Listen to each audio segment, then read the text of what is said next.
Hey, my friends, this is Jeff Yalden. So you want to be a motivational speaker, huh? This is episode number 10 or 9, maybe 11. I don't know. I was moved to do this video for you tonight by the request of another professional speaker. The title of it is Entitled Professional Speakers. Let me share with you the thread that was started by this post on the National Speakers Association website. Does anyone request a reserved parking space or car service for events in their contracts? I'm either walking through snow, rain, or blazing sun or wind, and by the time I get inside, I'm a mess. Plus, dragging all of my stuff in, even with my event assistant, is a nightmare that causes major stress and a negative mindset that I don't want going on stage. And for 5 months of the year, I have to worry about slippery roads, which adds additional stress. And yes, I leave in plenty of time. Thoughts on how to address this? Let me clear my throat. That is the most ignorant, selfish, pompous, arrogant, stupid post I think I've ever read. My friends, the National Speakers Association is a great organization. I received my CSP in 2002, but I haven't been active simply because they didn't do anything for speakers like me that work in education. Actually, they kind of insulted me. They insulted me many times. From other people would say, well, you speak in high schools, you don't get paid, do you? And I just would nonchalantly I don't even know if nonchalantly is a word, but I would just kind of shrug it off like, no. I've been speaking for 23 years. My message has been heard in all 50 states to audiences representing over 48 different countries. In an arrogant attitude, I know I'm one of the best. I'm not going to say I'm the best.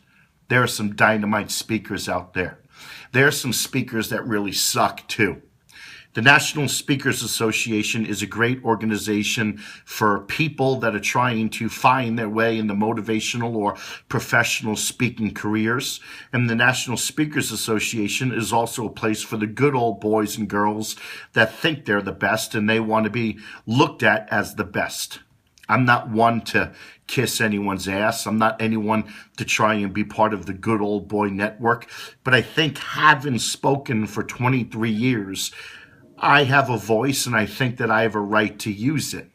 Having said that, I feel that I need to say this. If you are such a speaker that you have to ask questions about a reserved parking space or a car service for events in your contracts, walking through snow, rain, blazing sun, or wind, and by the time you get inside, you're a mess, plus dragging all of your stuff in, even with your assistant, is a nightmare that causes major stress and a negative mindset that I don't want going on stage. You shouldn't be a professional speaker. I'm going to say it right now. You're entitled and you think that your shit don't stink. Let me tell you something, and I don't really give a damn if I piss people off. I'm a professional speaker. I lug my stuff all over the country. I drag it to planes, to rent-a-cars, to hotels, and I speak on behalf of many people. I don't worry about the stresses of when I get to a speaking engagement. It's when I get to a speaking engagement, I'm grateful, I'm honored, I'm present, and I'm excited that I have been given an opportunity to share my message with the audience that's before me. I'm no better than the people that have worked so hard to get their kids to daycare, to feed their family, the things that they've overcome, the bills that they had to pay, to live in the homes that they live in, to be able to get to work, to hear someone like me or you share a message that they can benefit from them. You are no better than them, and I am no better than them. Why should I ask for a car service?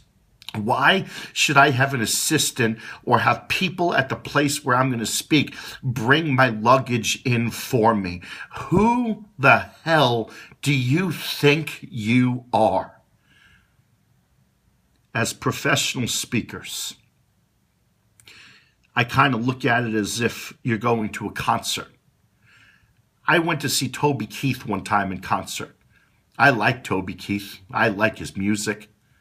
I've never listened to his song since I saw him sing. I saw him live up in Burlington, Vermont, and he made me feel that we were interrupting his time, that he wanted to get done as quickly as possible so that he can get on his plane and fly back to his home or compound in Oklahoma. On the other hand, I saw Bon Jovi. I'm not a big Bon Jovi fan, but I saw him at the Boston Garden. And I'll tell you what, Bon Jovi played, and you can tell that he played, and he was so proud that the audience came to see him. I'm a big Bon Jovi fan now. I'm just an educational speaker. I speak in high schools, middle schools, to parents. I speak to teachers and teenagers. I love my audience. And you can look down upon me all you want thinking, yeah, but you don't get paid. I get paid very well. I get paid very well, and let me tell you something. On September 11th, 2011, I remember when they shut down all the airspace. Rent-a-cars had to be returned, but I had a commitment to be from Pittsburgh, Bradford, Pennsylvania. Outside Pittsburgh, I had to be in St. Louis the next day. I drove my car through the night. I made it to my speaking engagement within 30 minutes of going on stage with no sleep. And when I got there, I was honored that I was there. I was appreciative that I had the wherewithal to realize that I was hired and I'm going to be there and I'm going to do whatever it takes to get there. I delivered. I'm proud of that. Yesterday I met a 17-year-old boy who has a girlfriend and they have a 5-month-old child. When I heard about his story yesterday after spending an hour with him, I came to learn that they don't have a kitchen floor, that it's so worn out that it's on dirt. They don't have water. And when it gets cold, the principal lets them sleep in the gym and shower in the locker rooms. And he walks 10 miles a day to go to school and to get home so that he continue his education. Do you think it's about me asking for a reserved parking space so that I can say, hey, look at me, you can be like me? What about the girl in El Paso, Texas that gets up every morning at 4 a.m.